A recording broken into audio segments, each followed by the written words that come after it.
possible. Is that why you deleted Twitter? Well, yeah, it's off my phone. Yes. So you haven't deleted your account, have you? No, I'm still on Twitter, but I will, based on this recent episode, I will use it differently. I am fascinated by people and their struggles with social media, with like detaching from it, reattaching from it, getting addicted to it. I mean, I know so many people that will look at their Twitter at like 1 o'clock in the morning before they go to bed, and something pisses them off, and then they can't sleep. Yeah. Wow. Oh, yeah. Well, it's really common. I was not. I don't consider myself someone who had a real pathology with it. I mean, I have, I don't know, 6,000 tweets or 7,000 tweets over the course of the many years. So I was not tweeting that much. I was not even looking that much. I was fairly disengaged, and I've never used Facebook I just used Facebook as kind of a publishing channel. I never engaged with comments.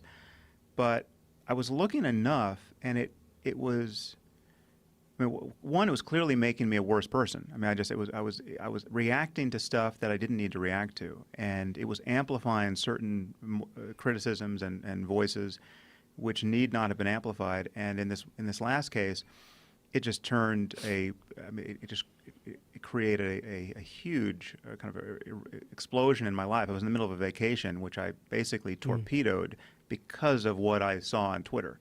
I mean, it was like the perfect infomercial for why you don't want to be engaged with social media. You torpedoed your vacation how? Well, so I'm in the middle of like the first vacation I've taken with my family in a very long time. It was at least a year, and wow. And we're on Hawaii, and just like I'm supposed to put everything down to be the best father and husband I can be, right? And that was my intention. That's what was happening. It happened for a good, solid 24 hours. and then I pick up my phone, and I see that Reza Aslan and Glenn Greenwald and Ezra Klein had all attacked me in the space of an hour. Oh, right? no. And so this goes out to millions of people. And is this over what Joe was asking about the Charles Murray thing? Yeah. Yeah, well, the truth is I can't even see I didn't look at what Greenwald had done. He was circulating somebody's video about me, how I'm a racist in that video. Reza Aslan blocks me, so I can't even see if he attacks me by name, but he blocks me, so I can't even see what his export. Yeah. But but I just saw the aftermath of that. You know, lots of stuff. You know, lots of notifications coming to me with both of us tagged, and then Ezra published this. I suppose I should back up, however painfully, to describe what happened here. But so I had Charles Murray on my podcast a year ago, and Charles Murray is this social scientist who published The Bell Curve back in the 90s, which it was a book about IQ and success in Western societies like our own. And it's a book where he worries a lot about the cognitive stratification of society. We have a society that is selecting more and more for a narrow band of talents that is fairly well captured by what we call IQ. And it's a kind of winner-take-all situation where people are really, 500 years ago, if you had a very high IQ and you're just pushing a plow next to your neighbor, you had no real advantage.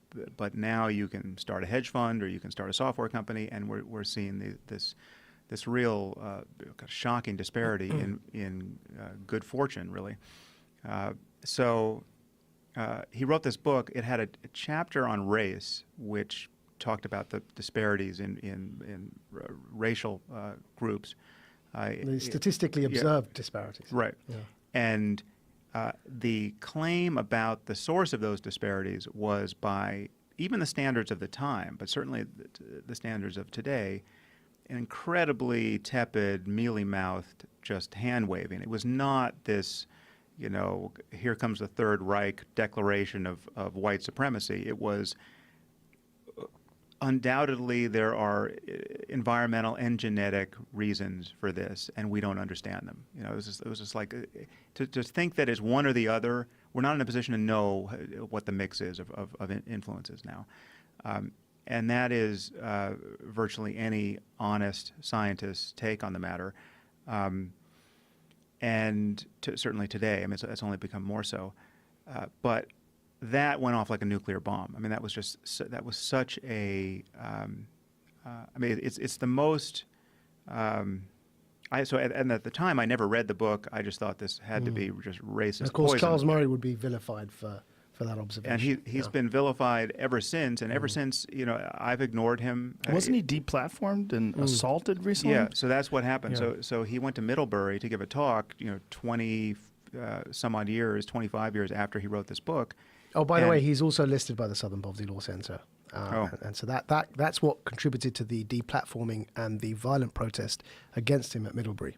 What's crazy is the whole thing is a propaganda for the superiority of the Asian race, and everyone's missing that. That's the flip side of it. Yeah. They're all talking about white supremacy, and it says the Asians are actually the ones who... far and above. I mean, that's basically what his book proved. And, they're suing Harvard now. There's a group of Asian students that are suing Harvard because they're discriminated against, because they're required to have higher scores, because they're assumed to be smarter. So the standards for Asian students entering into Harvard is higher than white people. Wow. Yes, well, Asian privilege. It's a big problem.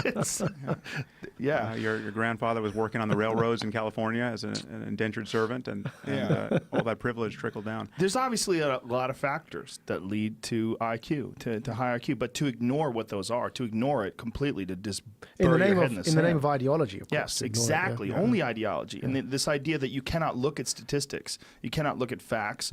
And in your conversation with Ezra Klein, that's what I got, is that this is an ideological issue, and that it's almost like an impossible subject to breach. Like, you can't even discuss the fact that certain races demonstrate low IQ, and then let's look at what could be the cause of those. Even discussing that somehow or another is so inherently racist that it must be ignored or must be silenced, and that you must first concentrate on all the various injustices that have been done to those people who have this lower IQ. Yeah. Well, let me just take a couple of minutes to close the various doors to hell that are now ajar based on what we've just said. So you were on your holiday and you get all these notes. Well, just a little more context. So, as you said, Charles Murray went to Middlebury College and was deplatformed. And he was not only deplatformed, so the usual deplatforming with the students turning their back to the speaker and shouting and not letting anything happen, but the professor who invited him, who was a liberal professor who wanted to essentially debate him. She was attacked. Yeah. When they're leaving the hall, they both get physically attacked by a crowd of students. Charles was not hurt. His host, this female professor, got a concussion and a neck injury that still persists, and this is now more than a year later. So it's like she was. I think she's a registered Democrat. By this. No doubt. And they're driving out in an SUV someone pulls a stop sign out of the sidewalk, and it's still got the concrete ball on the end of it, and this SUV gets smashed with this concrete laden stop sign. I mean, this is happening at one of the most liberal, privileged colleges on earth. It's nuts.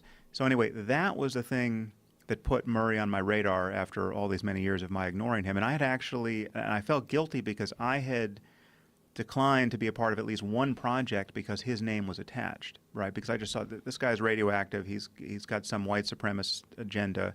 I had believed the lies about him. And then I saw this and I thought, okay, well, maybe he's the canary in the coal mine, or certainly one of the canaries in the coal mine that I had ignored, where, as you say, certain topics are considered so politically fraught that you cannot discuss them no matter what is true. There has to be a firewall between your conversation about reality and these sorts of facts. And so he's been suffering from having transgressed that boundary, and so I had him on the podcast, being fairly agnostic about his actual social policy commitments and his political concerns, and just wanting to talk about the facts insofar as we touch them lightly. I mean, I had zero interest in intelligence as measured by IQ. Although it's an interesting subject, but I hadn't spent much time focused on that, and I had truly zero interest in establishing differences between populations with respect to intelligence or anything else. But I see what's coming. I see the fact that the more we understand ourselves genetically and environmentally, the more we will, if we go looking, or even if we're not looking, we will discover differences between groups. And the end game for us as a species is not to deny that those differences exist or could possibly exist. It's to deny that they have real political implication. I mean, the political framework we need is a commitment to equality across the board and a commitment to treating individuals as individuals. There's nobody who's the average of a population is meaningless with respect to you, and that will always be so. And whatever and whatever diversity of talents there is statistically in various populations, we want societies that simply don't care politically about that. I mean, it's just not what it's.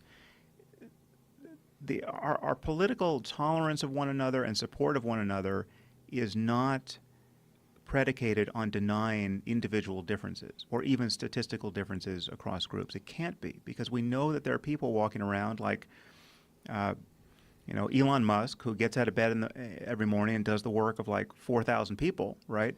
And people who just are struggling to work at Starbucks and hold down a job. And our political system, I mean, we don't say one person is more valuable politically and socially than another, even though one person is capable of doing massive things that most other people aren't. It's, when it comes time to write laws and create institutions that protect, that support human flourishing, we have to engineer tides that raise all the boats. And so, there are legitimate debates about the social policies that will do that, and there are legitimate debates about facts. So we can debate scientific fact and the results of psychometric testing or behavioral genetics that are relevant to this question of intelligence, and we can have a good faith debate about the data, and then we can have a good faith debate about social policy that should follow from the data. But what's happening on the left now is at either of those tiers of conversation, there are just straight up allegations of racism that hit you the moment you touch certain facts. Can I